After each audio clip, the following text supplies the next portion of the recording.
I was addicted to Xanax.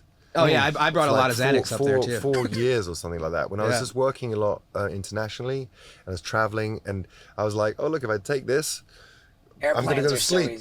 I'm going to go to sleep for 8 hours. And I got into this habit, and then suddenly before I knew it, I was like 3-4 years, I just couldn't even think of sleeping without Xanax. And so I then decided I should stop, and so I just stopped, and I did 2 weeks where every night I was like, it's like I'd been in a shower, and then I got into bed.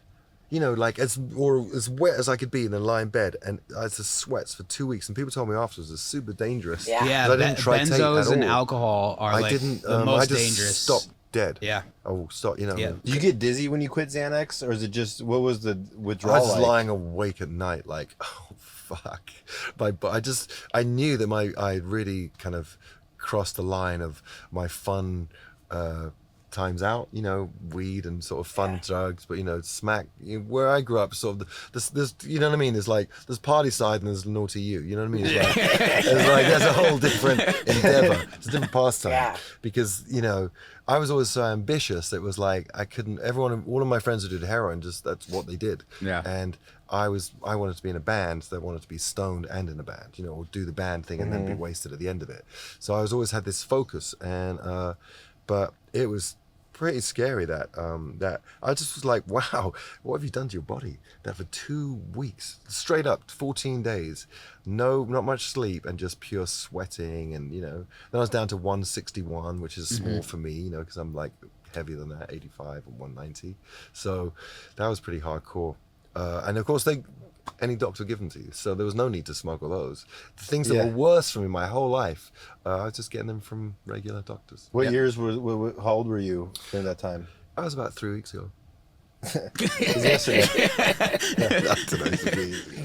Not long ago, 6 years ago. 6 years ago. Yeah. And so you've been through able a tricky time in my life.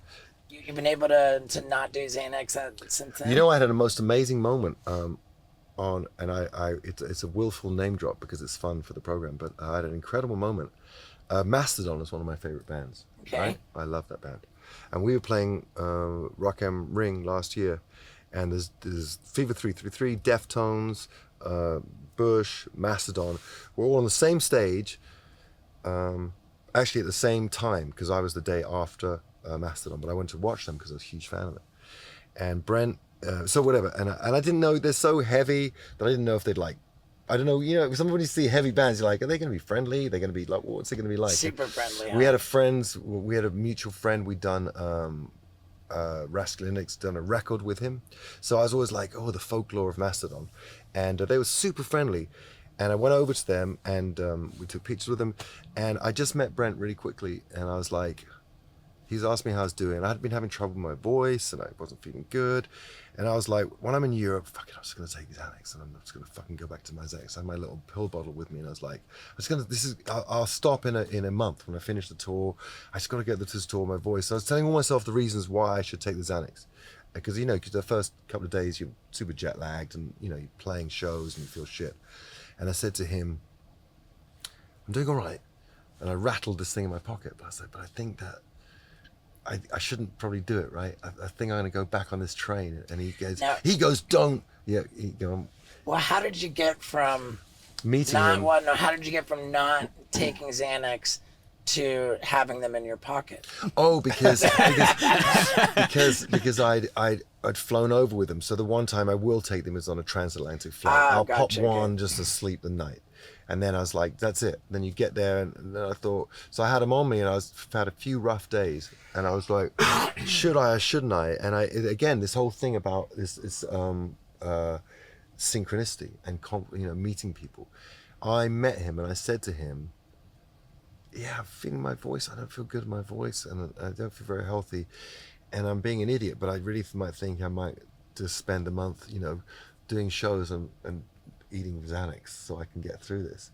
And he then went on to tell me about his journey with it, how he's addicted to it for way longer, of course, way heavier than me, way longer than me on Xanax. And he was telling me about how actually it makes you like everything slows down to the point of close to death. Everything slows down, all your organs, everything.